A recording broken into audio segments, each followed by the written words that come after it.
Yan po, maminamahal, ang mga Kristiyanong mapasalamatin. Good.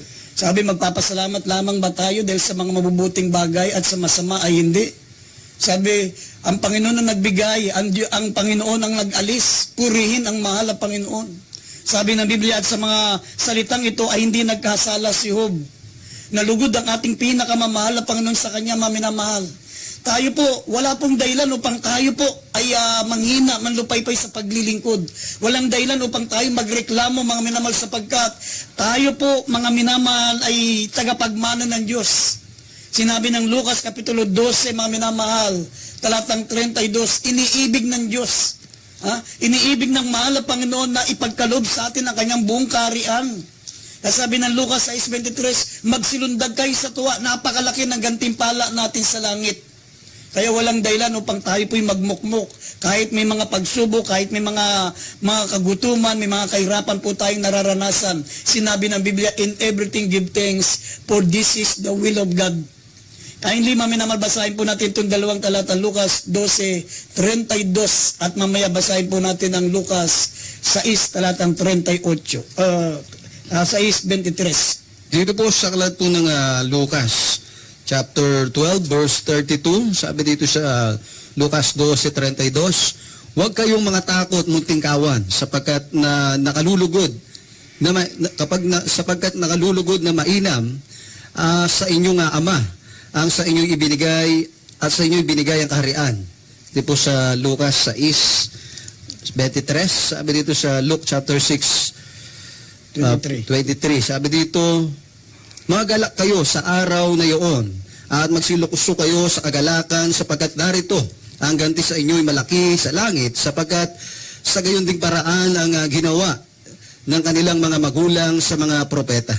Amen. Maminamahal, sabi ng banal sa Salita, magsilundag kayo sa tuwa, napakalaki ng gantimpala nyo sa langit. Iniibig ng inyong Ama sa langit na ibigay ang kanyang buong kaharian. Kaya huwag kayong matakot, mga munting kawan. Sabi ng banal na Salita, iniibig ng inyong Ama sa langit na ibigay ang lahat, ang kanyang buong kaharian sa langit. Kaya walang dahilan, sabi ng Biblia, maminamahal, tayo po'y magpasalamat sa lahat ng bagay. Sapagat kung tayo po ay hindi magpapasalamat sa kaligtasan tinanggap po natin, kung hindi natin pasasalamatan, maminamahal, yung pagpapatawad ng ating kasalanan, tayo po'y tagapagmana ng buhay na walang hanggan. Ito yung pinakakayamanan na pinakamalaking kayamanan na hindi kayang ikumpara kahit kayamanan ng buong mundo. Sinabi po ng Deuteronomy chapter 28 verse 45 up to 47, hahanapin ka, maminamahal, sabi, hahabulin ka ng mga sumpa, hahabulin ka ng lahat, mga minamahal, ng mga sakit at karamdaman ng salot, sapagkat hindi ka naglingkod sa Diyos na may kasiyahan, sa puso na may kagalakan. Kaya mangyayari sa iyo ang mga bagay na ito, sabi ng Deuteronomy 28 verse 45 and 47. Basahin po natin ito. Dito po sa aklat ng Deuteronomio Kapitulo 28, talatay 45 hanggang 47. Sa 45, at lahat ng mga sumpang ito ay darating sa iyo at hahabulin ka at aabutan ka hanggang sa magiba ka, sapagkat hindi mo dininig ang tinig ng Panginoon mong Diyos upang tuparin ang kanyang mga utos at ang kanyang mga palatuntunan na kanyang iniutos sa iyo. 46, at ang mga yaoy magiging isang tanda at isang kababalaghan sa iyo, sa iyong lahi magpakailanman. 47, sapagkat hindi ka naglingkod sa Panginoon mong Diyos na may kagalakan at may kasayahan ng puso dahil sa kasaganaan ng lahat ng mga bagay. Amen.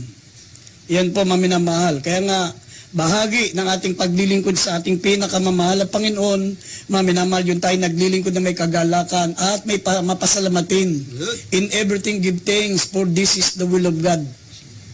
Pangalawa, maminamahal, ang sabi ng Biblia, yung pong sa taras, yung pangalawang letter ay R. Ito po yung repentance. Ang R, maminamahal, repentance. Dapat lagi po tayo, mga minamahal, na magsisi. Ano man ang ating mga pagkukulang, ano man ang ating mga pagkakamali, bantayan po natin ang ating sarili, mga minamahal, sa pagsisisi. Sapagkat, maminamahal, ang kasalanan po, ito po'y katulad po yan ng fire extinguisher. Pumapatay ng apoy, maminamal ang kasalanan. Ito po yung papatay sa ating maalab na paglilingkod sa Diyos. Ang kasalanan parang fire extinguisher yan. Kapag pumasok na ang kasalanan sa atin, mga minamahal, ang sign na ikaw ay may ginagawa ng kasalanan. Ang sign na ang mananampalataya ay may ginagawang hindi kalugod-lugod sa Diyos, matamlay na po ang paglilingkod niya. Magiging malamig na siya katulad ng ilong ng pusa. Wala na po yung kanyang enthusiasm, wala na po yung kanyang tinatawag na activity. Hindi na siya aktibo sa paglilingkod sa Diyos, mawawala na siya ng gana. Kaya nga, lagi po tayong magsisi, mga minamahal. Sabi ng Banal na Kasulatan, kung tayo po ay magtatago ng ating kasalanan, sabi rito sa Proverbs 28:13, ang nagtatakip ng kasalanan o ng kanyang pagsalangsang hindi giginawa. Mananatili siyang lupaypay, mananatili siyang walang gana hanggat hindi niya naipapayag ang kanyang mga kasalanan. Basahin po natin ang Proverbs 28 verse 13. Dito po sa aklat ng mga kawikaan, Kapitulo 28, talatay 13. Siyang nagtatakip ng kanyang mga pagsalangsang ay hindi giginhawa. Ngunit ang nagpapahayag at nagiiwan ng mga yaon ay magtatamo ng kaawaan. Amen. Amen. Yan po ang pangalawa, repentance. Kailangan lagi po tayo magsisi, mga minamahal, habang tayo po ay narito sa sanlibutan ito, mga minamahal, hindi po tayo may iwasan na talagang tayo po minsan mahulog sa kasalanan. Kaya lagi po tayo magsisi. Sabi kong ipapayag mo ang iyong kasalanan, ang Diyos ay tapat at banal na nagpapatawad sa ating mga kasalanan. Ngunit sabi rito sa nabasa natin, kung siya'y nagtatakip ng kanyang kasalanan, ay hindi giginawa. Ngunit ang nagpapayag at nag-iiwan ng mga yaon ay magtatamo ng kaawaan. Yan po, maminamahal. Sabi ng Biblia, kaya nga kayo magsipanumbalik. Sabi ng Acts chapter 3 verse 19, kaya nga kayo magsisi at magbalik loob upang mapawi ang inyong mga kasalanan. At kung magkagayon, magsidating ang mga panahon ng kaginawaan mula sa harapan ng ating mahal na Panginoon. Darating muli ang maluwalang kaginawahan sa buhay natin kapag tayo po'y nagsisi. Kaya ang pangalawang sekreto, mga minamal, ay repentance. Sinabi ng Roma Kapitulo 2, talatang 4, the goodness of God leadeth men to repentance. Ang pag-ibig ng Diyos ang palaging umaakay sa tao para siya magsisi. Hindi nakakatakot ang Diyos, mga minamahal, para i-confess ang ating kasalanan. Kapag tayo po'y nagpahayag ng ating kasalanan, hindi niya tayo papatawan ng parusa. Hindi karakadaka tayo husgahan ng ating mahal na Panginoon, kundi makakamtan po natin ang kasaganaan, makakamtan po natin ang kaginawaan, ang kapatawaran. Pero, mga minamahal, kung tayo po ay magtatakip ng ating kasalanan, sabi, kung pakundanganan ko ang kasamaan sa aking puso, hindi ako didinggin ng Panginoon. Yan po yung nasa Psalms 66 verse 18. Kung pakundanganan ko ang kasamaan sa aking puso, ay hindi ako didinggin ng ating mahal na Panginoon. At kung sinabi mo na wala kang kasalanan, sabi ng Jeremias 2:35, basahin po natin yung Gawa 2:35, o sa Jeremias 2:35, kung sinasabi nating wala tayong kasalanan, mga minamahal, lalo tayong parurusahan ng ating mahal na Panginoon. Sabi rito, basahin po natin. Dito po sa Jeremias 2:35, gayon may sinabi mo, ako'y walang sala. Tunay na ang kanyang galit ay humiwalay sa akin. Narito, hahatulang kita, sapagkat iyong sinabi, hindi ako nagkasala. Amen. Pag sinabi mong hindi ako nagkasala, pag sinabi mo, maminamahal, na ikaw ay walang kasalanan, lalo kang hahatulan ng ating mahal na Panginoon. Sapagkat sabi ng Banal na Kasulatan, wala namang taong hindi nagkakasala. Sabi ng Unang Hari 8:46, kahit tayo mga mananampalataya, minsan mga minamahal, nahuhulog po tayo sa kasalanan. Kaya nga, ang nagpapalamig ng ating maningis na paglilingkod sa Diyos, yung kasalanan. Para yung fire extinguisher. Pag medyo nanlamig ka na, pag medyo matamlay na ang paglilingkod mo sa Diyos, mga minamahal, suriin mo ang puso mo. Siyasatin mo ang iyong puso, baka mayroon kang kasalanan na hindi mo na iko-confess. Baka mayroon kang ginagawang kasalanan, mga minamahal ko, na hindi mo nalalaman na ito pala'y masama. Yan po, maminamahal. At ang pangatlo, sabi ng Banal na Kasulatan, ang pangatlong sekreto upang maging maningas palagi ang paglilingkod natin sa Diyos, sa word na trust, yung pong you. Yung mga minamahal, understanding. Understanding, Psalms 47 verse 7.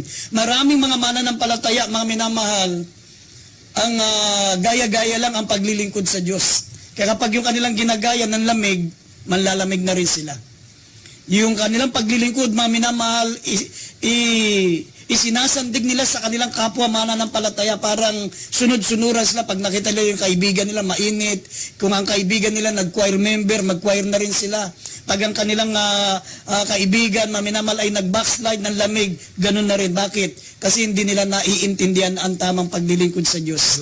Kailangan pag naglilingkod ka sa malapang nun, alam mo, naiintindihan mo bakit ka dumadalo, bakit ka mga minamahal sumasamba, bakit ka nagpupuri, bakit ka nagpapagamit bilang mga awit ng malapang nun. Alam mong ginagawa mo na ito'y inuukol mo sa malapanginoon. Bilang pagpapasalamat mo sa Diyos na ikaw ay pinatawad sa kasalanan. Ikaw ay niligtas niya mula sa dagat-dagatang apoy, sa apoy ng impyerno na kaparusahan ng kasalanan. Dapat naiintindihan mo na ang ginagawa mo ay para pasalamatan ang ating mahal na Panginoon. Yan po ang pangatlo, understanding. Basahin po natin ang Psalms 47 verse 7. Dito po sa aklat ng mga awit 47:7, sabi po dito sa Psalms 47:7, sapagkat ang Diyos ay hari ng buong lupa, magsiawit kayo ng mga pagpuri na may pag-unawa. Amen. May pang-unawa, understanding. Umawi tayo sa malapanginoon, mga minamahal, uunawain natin ang mga lyrics, unawain natin ang mensahe. Naglilingkod tayo sa ating pinakamamahal Panginoon, dapat nauunawaan natin anong dahilan bakit tayo naglilingkod. Sumasamba tayo sa ating malapanan, dapat alam natin, nauunawaan natin anong dahilan bakit tayo naglilingkod at sumasamba, pumupunta sa banal na gawain ng mahal na Panginoon. Dapat hindi gaya-gaya ang paglilingkod natin sa Diyos. Huwag tayong katulad ng loro. Huwag tayong katulad ng Martinez, nagagaya niya ang salita ng tao, maminamahal, pero hindi niya alam kung anong ibig sabihin ng kanyang sinasabi. Huwag tayong parang ibon, gaya-gaya. Tayo, maminamahal, dapat meron tayong sariling pangunawa. Huwag natin, maminamahal, i-rely ang ating pananampalataya, ang ating kaligtasan sa mga kaibigan natin, sa mga kakilala natin, sa mga kasama nating sumasamba. Huwag tayong maging partiker sa kanila. Pag sila po'y nanlamig, kasama ka nang nanlalamig. Gaya-gaya kasi ang paglilingkod mo sa Diyos, hindi mo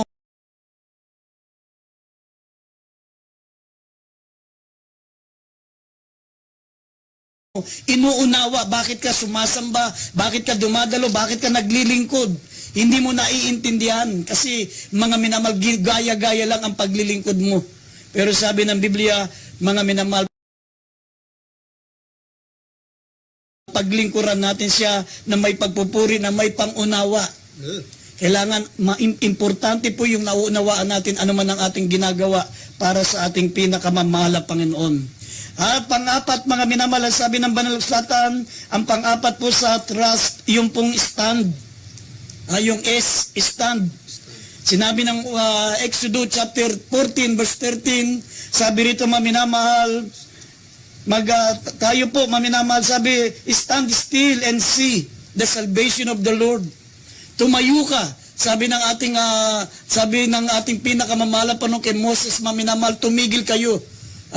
Tumayo kayong matatag, huwag kayong matakot, tumigil kayo, tingnan nyo ang pagliligtas sa inyo na gagawin ng ating mahal na Panginoon. Ang lahat ng inyong mga kaaway na inyong nakikita ngayon ay hindi na nyo makikitang muli magpakailanman. Sabi ng ating mahal na Panginoon kay Moses, maminaman sa mga taga-Ehipto, sa mga Ehipsyo, maminaman na kanilang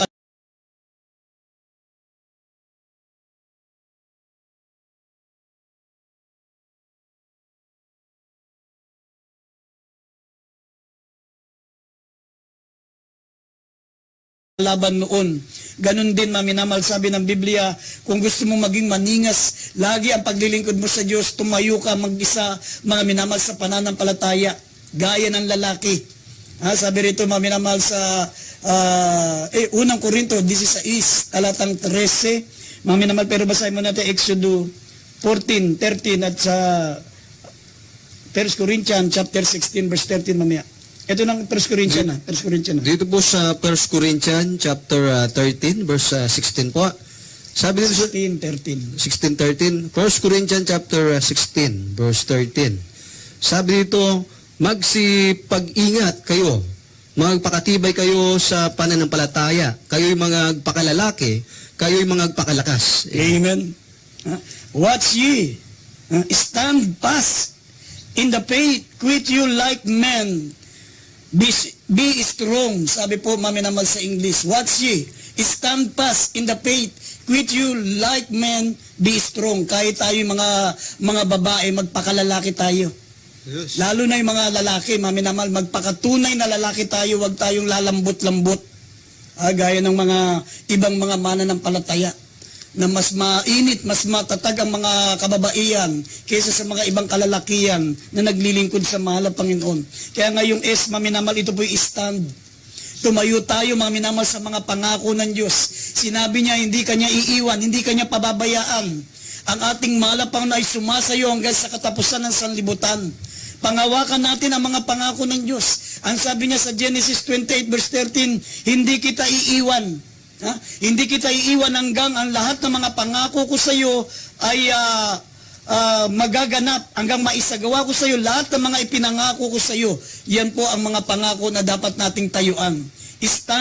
Standing on the promises of God. Yan po, maminamahal, ang pang-apat na paraan. Sabi, basahin po muna natin ito, maminamahal. Ito pong Genesis 28:15. Dito po sa aklat ng Genesis, Kapitulo 28, talatay 15. At narito, ako'y sumasa iyo, at iingatan kita saan ka man pumaroon, at pababalikin kita sa lupaing ito, sapagkat hindi kita iiwan, hanggang hindi ko magawa ang sinalita ko sa iyo. Amen. Amen. Yan po, maminamahal. At tandaan po natin ang ating pinakamamahal na Panginoon kailanman na hindi lumilimot sa kanyang mga pangako. Ang pangakong ito, ang kanyang mga salita, hindi lamang po sa mga unang henerasyon, hindi lamang po ito kay Abraham, hindi lamang po ito kay Moses, hindi lamang po ito, mga minamahal, kay David o sa mga unang mga mananampalataya. Para sa ating lahat ito, mga minamahal, ang salita ng Diyos. Para sa lahat ng mga hinahawakan ang kanyang mga banal na pangako. Ang sabi niya, maminamal, narito ako'y sumasa iyo, iingatan kita.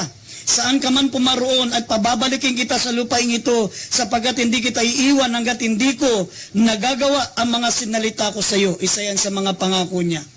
At ang sabi niya sa Isaiah 41 verse 10, huwag kang matakot sapagkat ako'y sumasa iyo.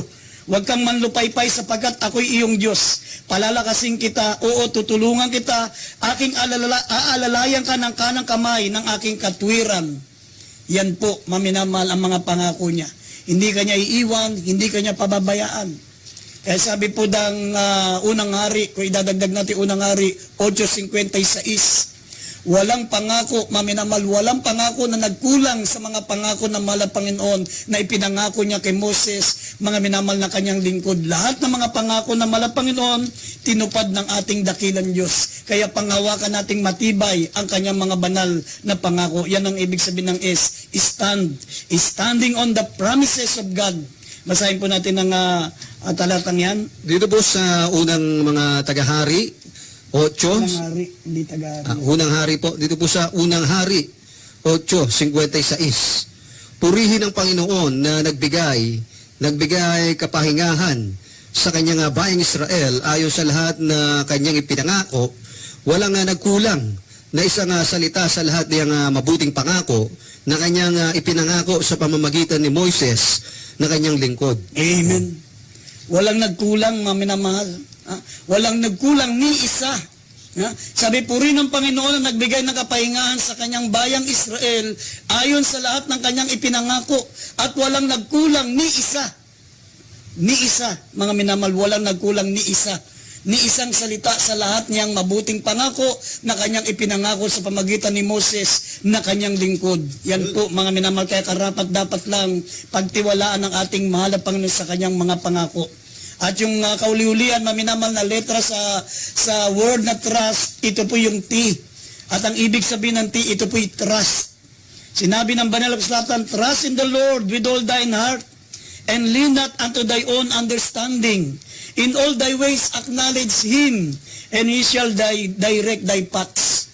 Mga minamahal, pagtiwalaan mo ang ating pinakamamahal, Panginoon, huwag kang manalig sa iyong sariling kaunawaan. Kahit sino ka pa, kahit ano ka pa, kahit sabi mong ikaw ay napakatalinong tao, ikaw po ay may sariling prinsipyo, mga minamahal, huwag kang manalig sa iyong sariling kaunawaan, sa iyong sariling kaalaman.